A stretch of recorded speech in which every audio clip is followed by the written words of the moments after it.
From the center of the galaxy, this is ForceCenter, and we are a show about Star Wars, pop culture, and the ultimate adventure, life itself. I'm Ken Napzok. I was waiting my turn patiently. No, I think you should go second. Oh, I'm Jennifer Landa. I'm Joseph Scrimshaw. If you watched the last episode of Subjective Wars, you'll get that. And this is Subjective Wars. This is our fun, silly, and sometimes downright serious show where we take two things in Star Wars and pit them against each other. It's a time-honored tradition in Star Wars punditry, but we've had a lot of fun. This is our 33rd episode of this. A lot of fun just diving in with the Force Center way, looking on things. Last episode got pretty serious. A big one here. This one, we get right to it. It's going to be equally as important, I think. This one was actually suggested by a friend and listener to the show, our buddy Ken Plume. Check out Ken's Force 5 show and his open chat shows on his YouTube channel. Ken suggested one a while ago that I wanted to get to here. And it is about, it's about the workers. It's about the working class in Star Wars. That's what's going on here. We have Ugnaught versus Anzellan. Ugnaughts, Anzellans. Original trilogy, little sequel trilogy into Disney Plus TV era. This is, these are the characters that take the jobs. They're droid smiths, they're techs, they're workers. They're working the machines that trap our heroes, or at least they know how to, and they set them up. So let's establish our biases, our base level checks here. Joseph, Ugnaughts, and Anzellans, and this does maybe come down to some specifics and specific characters. But where do you go? Yeah, I'm torn. I don't have a bias. I have deep Ugnaught love from my childhood. I had an Ugnaught action figure that I will go on about in a bit. I kind of just can't believe how much I loved an action figure of just nameless dude going to work. Didn't he have a lunch pail? He had a lunch pail. He had a little briefcase thing. He had a little white briefcase thing. Maybe it folded open and his little Ugnaught Lunchables were in there. I don't know. But he had an apron and a briefcase, and I was like, this is exciting. So I deep love for the Ugnaughts, but also a really, not only did Babu Frick kind of knock it out of the park, I think I have extra love for Babu Frick is our introductory Anzellan because he's part of a film that a lot of people understandably don't love. But I think he was one of the real successful parts of it. And I think one of the successful things to me about Rise of Skywalker is it found some different ways into Star Wars comedy. And a lot of that was because of Babu Frick. So I have both a nostalgia and a sort of pro Rise of Skywalker bias toward both of these. Droid go black, love it. Shirley Henderson bringing that one home there too. Yeah, this isn't just original trilogy, sequel trilogy. It's not that binary, but it is what you grew up with. And Joseph, you're making me laugh really hard over here. Of just like, in the 80s, we're like, hey, this dude's going to work. Give me that figure. Right. I had a series of Tonka 3 3/4 figures that was just like mechanic, fireman, mailman. Like it just was a series of here's the working middle class that we need to take care of. So there's that. I'll just say I think it's you got at the end of the day, like I was saying up top, I was tipping up top. It does kind of for me come down to Babu Frick versus Quill from Mandalorian. That's not fair to either side of the conversation. And thank God, Mandalorian Season 3, we got more Anzellans. We're spacing out. I bet they'll show up in the Mandalorian and Grogu movie. I think they'll be there. So it's not just a one-trick pony, those Anzellans. They're everywhere now, and hugging babies and droids. So love them there. But I do think there's something about Quill and Nick Nolte voice in them that it made me really understand them in a way. And then in Mandalorian Season 3, when you go to down below on that one planet and Bo-Katan's talking to him and kind of like, hey, and Din gets to say, we knew Quill, and they're kind of like, okay, and I have spoken. I just love, it made me love kind of the culture of the Ugnaughts even more. Jen, where do you go? What's your opening biases there? That's why it's really tough. If I look at the culture that we've learned about of the Ugnaughts, 100% I'm leaning towards the Ugnaughts. Okay. But then, so I'm going to go surface level, and it's like, well, do I like the weird, cute Anzellans, which are they're so cute and weird and fun. And my kids were like, what's that? Right? It feels very like Star Wars creature. But the Ugnaughts are weird and almost like I'm kind of repulsed by them in some way. Like I like that. I like that they're just so weird. And I just saw the action figure, Joseph, you're talking about. It's really weird. And it makes me love it even more. Yes. I'm leaning Ugnaughts. Ugh. Okay. Yeah. Okay. So we got a lot of Ugnaught love here. Oh God, yeah, I brought up that figure too. I forgot about the apron. It's like felt. Yeah. No, you could take it on and off, and it had little ties. Like, I mean, it was bonkers how much it was just like. I had some of those Tonka figures, or rather, I was given some of those Tonka figures, and it was sort of like, well, this is a little bit boring. But the Ugnaught, exact same thing, except for it's a little pig person. I don't know if it was like the spaceness or the grotesquerie that it was like, well, sometimes they come with a blaster or a lightsaber. This one's got a briefcase. And I'm all in. You know? I do love the power, the 1998 Power of the Force 2-pack. You got Ugnaughts with Toolkit, which is what the briefcase thing. And you got one with the apron and one just off duty. He doesn't have an apron. Maybe he's the supervisor. He's the middle manager of the Ugnaught team. I want them all. Oh, yeah. So going to Babu Frick. Jen, I agree with you there. And actually, Joseph, I agree with you too. I know you and I are very positive on Rise of Skywalker, but it was... very funny. It just was a very funny character. I loved it how it was used. I love the scenes. This is a show where we can take in all sides of the argument and all evidence on the table. I love the behind the scenes stuff of Shirley Anderson doing this character on set and just J.J. Abrams losing it in the corner. I love it. Just to me, that's the spirit of the character. And it's that tradition of being a little weird, of being a little silly in Star Wars. It's part of the pulp. So, I buy into the hype of the Anzellans, but I love learning more of them too.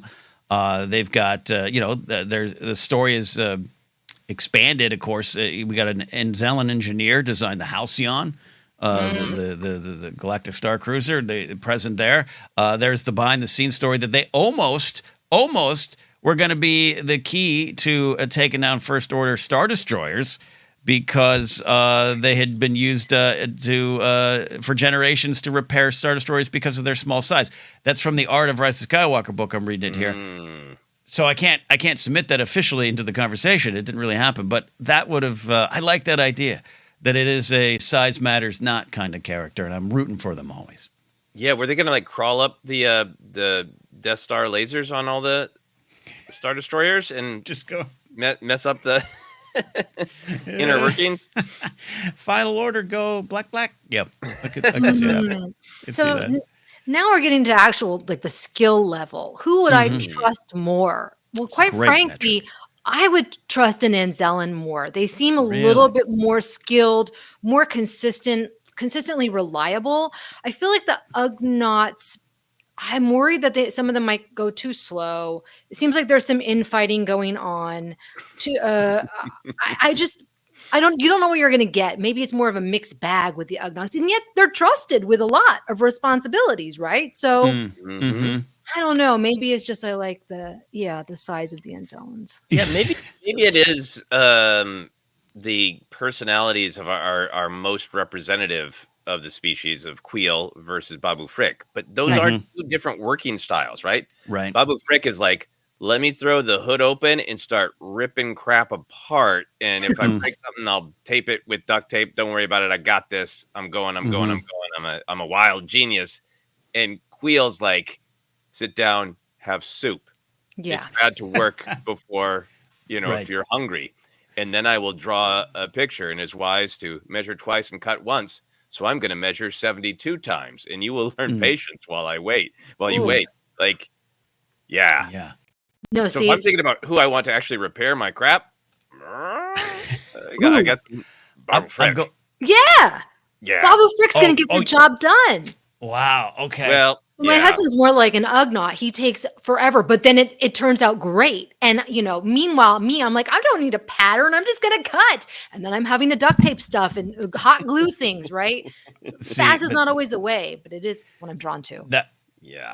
I am probably I know I'm more of a Babu Frick when it comes to repairing. Usually I just throw things and hope they break into place. But even cooking, I enjoy cooking, but I don't know. I'll watch maybe a video or something real quick, but I go get messy and figure it out, where I think an Ugnaught would be like, nope. And not that they follow the rules. They probably follow their tried and true methods or what was handed down and their family or tribal hierarchy. But I think if my car breaks down today, I want to go to an Ugnaught. It might take an extra week, but I think that car's returning maybe even better than when I turned it in. And Anzellans maybe too, but the hubcap or the tire could also just fly off. I don't know. They're going to be cheaper. The Anzellans are going to give you a good deal. That's what I want. I feel like the Ugnaughts, they're going to charge me for all their soup time.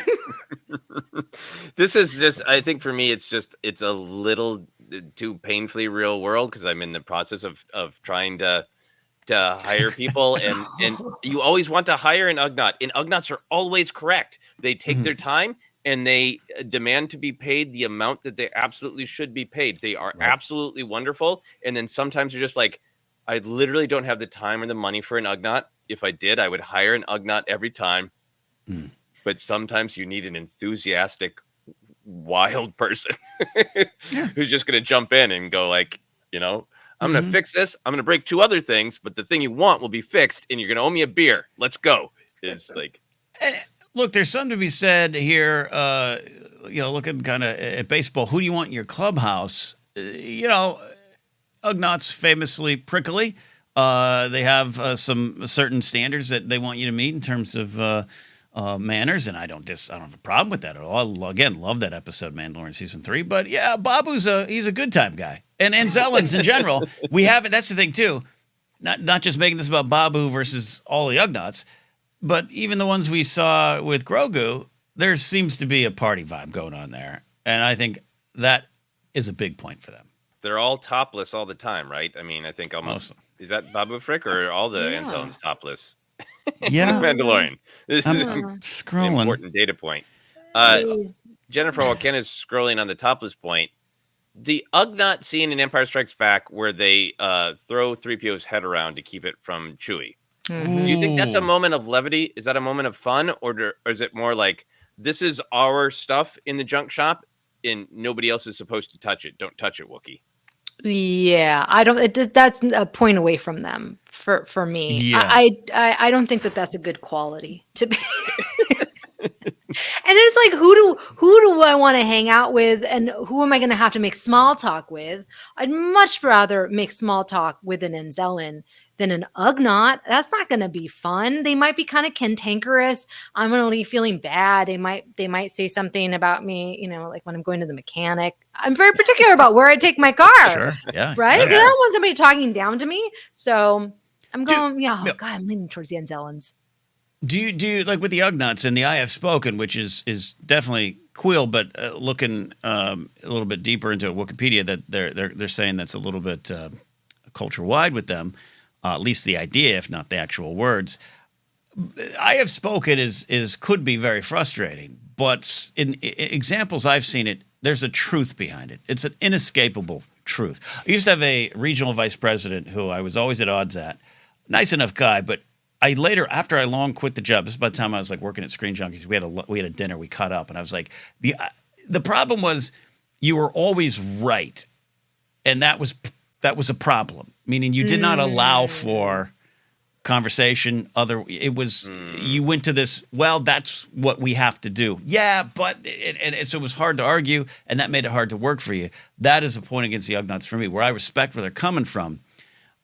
Every time Quill says I have spoken, there's a truth behind it that Din needs to accept for his character, especially in the early going. Like, you're going to learn to ride these blurgs. You're going to learn to be a Mandalorian. I'm going to help you. You're not going to pay me. There's not a bad example behind the I have spoken, but I imagine it could be frustrating over time, where you just want to nudge him into another direction. I have spoken thoughts, but Jennifer, do you have them? No. What are your thoughts?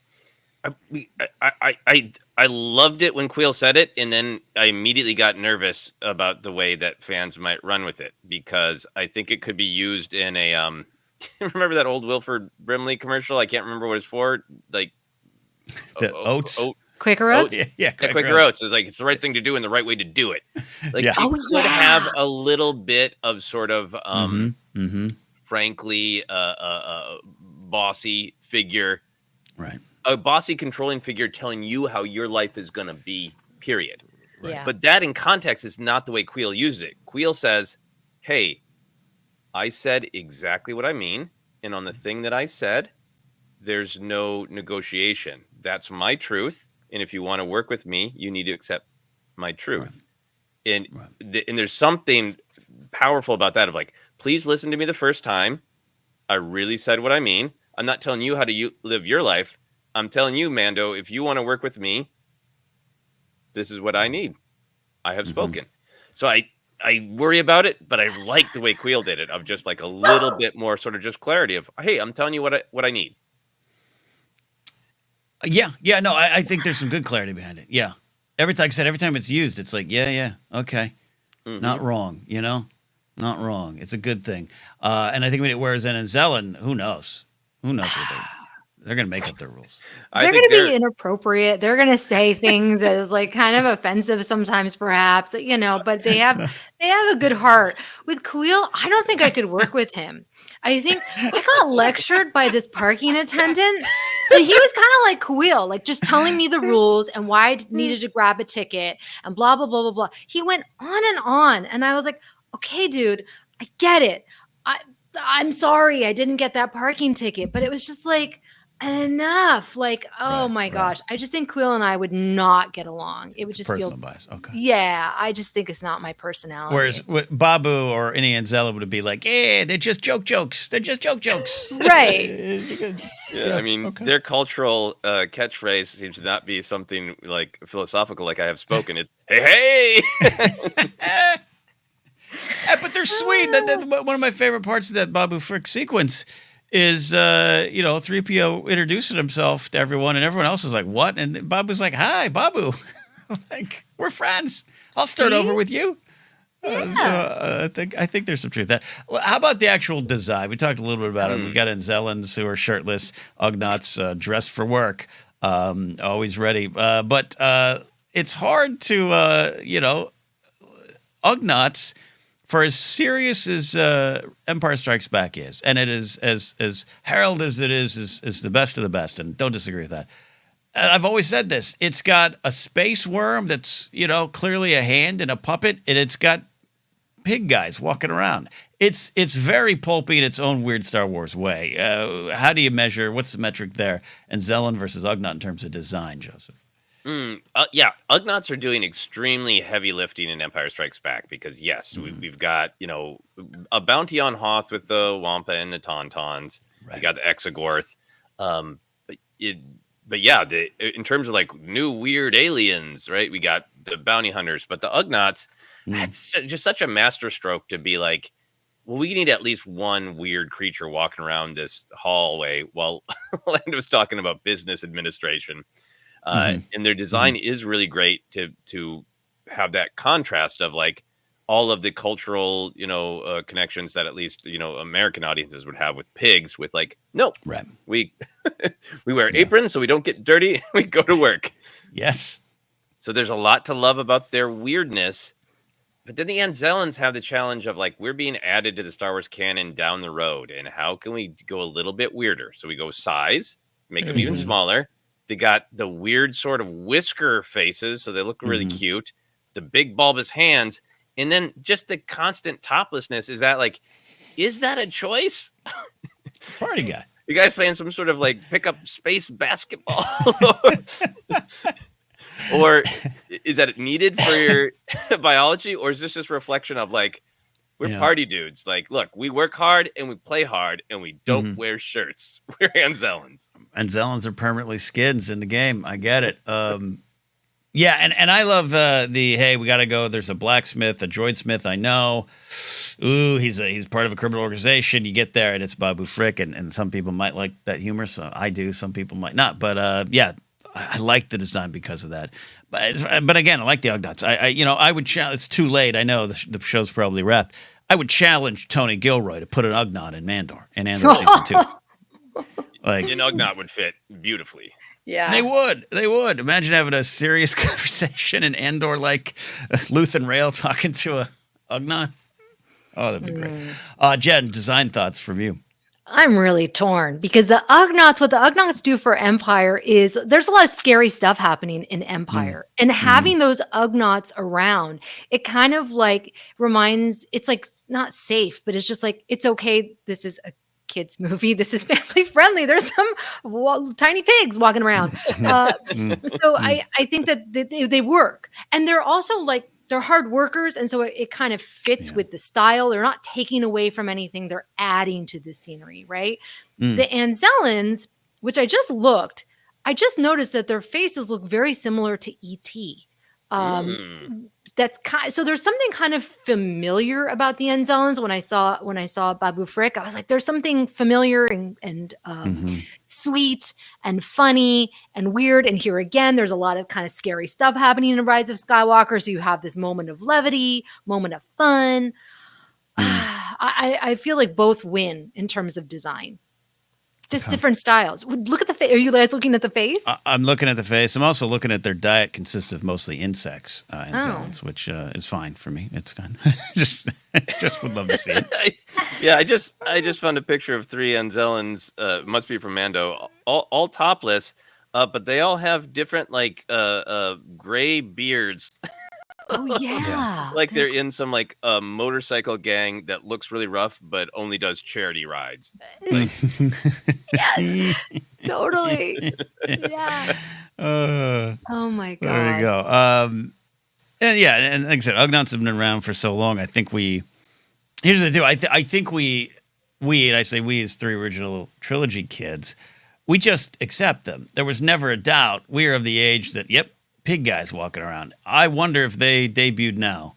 Again, show up in Andor, Tony Gilroy. No, pig people. No, we're not doing that in Star Wars. I wonder if they would be received, because I think there's some people who just write off Babu Frick. He's one of those. It's a classic Star Wars argument. Yeah, it's just a toy grab. Do with that what you will, but I know there's some, when they showed up in Mando, some people, oh, here we go, the rehabilitation of the sequel trilogy. So there's some negative baggage attached to the Anzellans. I think the Ugnaughts do get a little grace being introduced during an era where we went, yep, pig guys, just working Cloud City, no questions asked. It's a benefit for them. They would not be accepted at all. There would be a million think pieces about why Disney has failed. There'd be angry videos like, can you believe they put these pig creatures in this? It was so good up until that point. It really took me out. Like, come on. This is me and shark people in Clone Wars. Riff Hampson still, I accept him a lot more now, especially after our Clone Wars deep dive. But I still look and go, that's a shark. Where I don't look at the Ugnaughts and go, that's a pig. It's an Ugnaught. Riff Hampson also just has exactly the attitude that you would expect a talking shark to have. Whereas the Ugnaughts have an element of surprise because they are so organized and against the American cultural stereotype of what a pig means.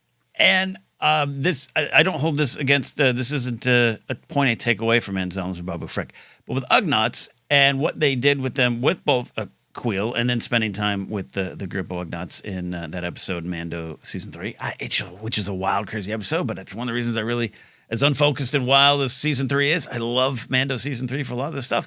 It's not quite as, I'd say, powerful or poignant or as the recontextualizing of the Tuskens, but it's along that way of like, let's go back to those, the pig guys and explain them a little bit more. Let's spend time with them. Let's turn Queel into a really powerful character. When he goes, you're heartbroken because of who he is. You don't see him as just an Ugnaught. So I really love that. I love spending time with them and learning more about them as a culture. I have spoken in all. I think it's great stuff. Maybe we'll get some more in-depth Anzellan content. I hope so too. Yeah, celebrating them. I know that High Republic book. Yeah, that really celebrates the engineering feats of that Anzellan and fun character. I don't remember all the details of that book. But no, you make a really good point that it wasn't just, hey, here we're going to deepen these characters. It really tied to the thing we talk about. I think that Star Wars always intends to have empathy for everyone and everyone matters. But the Ugnaughts back in the day could have been looked at as like, yeah, they're the help. Isn't it kind of funny? They're the less than working class people who pull the levers.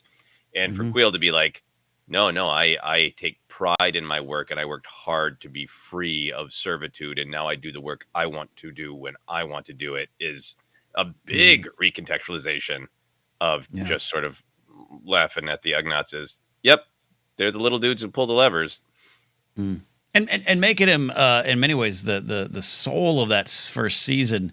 We talk often of the rebuilding of IG-11 being, and that speech from Quill being the big central theme of you can rebuild yourself, you can rewire, and it's the hardwiring that you can undo, and it's powerful stuff. And to put that on the shoulders of an Ugnaught, I still think that's one of the best decisions of Mando season 1. Misty Roses deserves a lot of credit, as well as Nick Nolte. Yep. Absolutely. If not even more of the credit. Yeah, absolutely. All right, so we're coming down to the end of the conversation here. This, as always, goes to places we don't ever plan or expect. The metrics emerge. The depth or the silliness comes into play. But Jen, where are you headed towards here? The final stretch. I'm not going to look at it like real life, because if it was real life, I know that I would much rather, if I was in a jam, go to an Anzellan to help me. But I'm going to look at what Star Wars has done with the characters and the species. And for me, the Ugnaughts they took this idea of like kind of like an Oompa Loompa, right, kind of vibe going on in Empire. And they, like you're talking about with the Mandalorian, they elevated it and made it so it was beautifully weird, and they gave depth to this species and the character that I never ever would have imagined, certainly looking at the action figure from back in the day. Right, but that kernel of that was in the characters from the get-go, and the fact that they were able to turn it into what it is now with the Mandalorian is fantastic. So I'm going to go with Ugnaughts.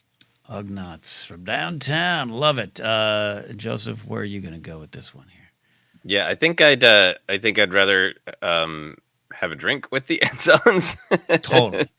And I think I would often hire the Anzellans because I probably just couldn't afford Quill. I couldn't afford the Ugnaughts sometimes. But I am going to give it to the Ugnaughts because of my own relationship with Star Wars and my obsession with action figures. Love the design of Anzellans. They're just barely large enough to be accessories with Black Series figures, and they're almost can't be made to scale for 3 3/4. They're just too tiny. Works great on the screen, but it messes things up for my 3 3/4 collecting. No, it's looking at those figures. I forgot that Power of the Force pack is really good. So I love that there. All right, so Ugnaught falls to me. Look, I think at the end of the day, the sample size might be too small. We could have this episode in a year or two, maybe after the movie, and this could be a different conversation. You highlight, I did look up the name to give him credit. Shug Drabor is the Anzellan engineer, designed the Halcyon during that High Republic era, and that's a great name. Shug Drabor is a wonderful name. So the more content is out there, the more storytelling is out there with these characters. But in terms of just gut reaction, I think you don't have as much sample size to deal with the Anzellans. You get the classic tale of the Ugnaughts, but I like both of them. I'm going to sum it up in Chapel Roan songs. Oh. Anzellans are hot to go. Hottoggo. It's fun. I just danced to it at a wedding. I'm going to dance to it at another one. The Straits have taken over that song, unfortunately. All right, I'm part of it too. It's a fun song, but it's not her best song.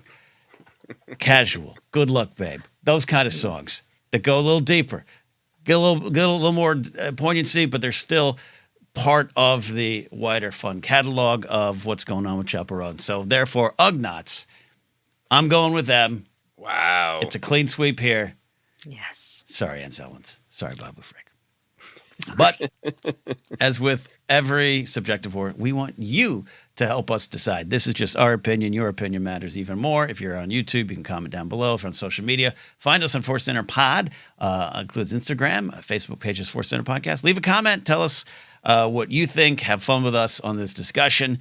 You can listen to the podcast anywhere. Podcasts available. Don't forget merch. If you're watching YouTube, link to our Fourth Wall shop, or you can go to tpublic.com/user/ForceCenter, and you can support us directly at patreon.com/ForceCenter, where the Discord that you can get to from our Patreon page will be hopping, I think, after this episode as well.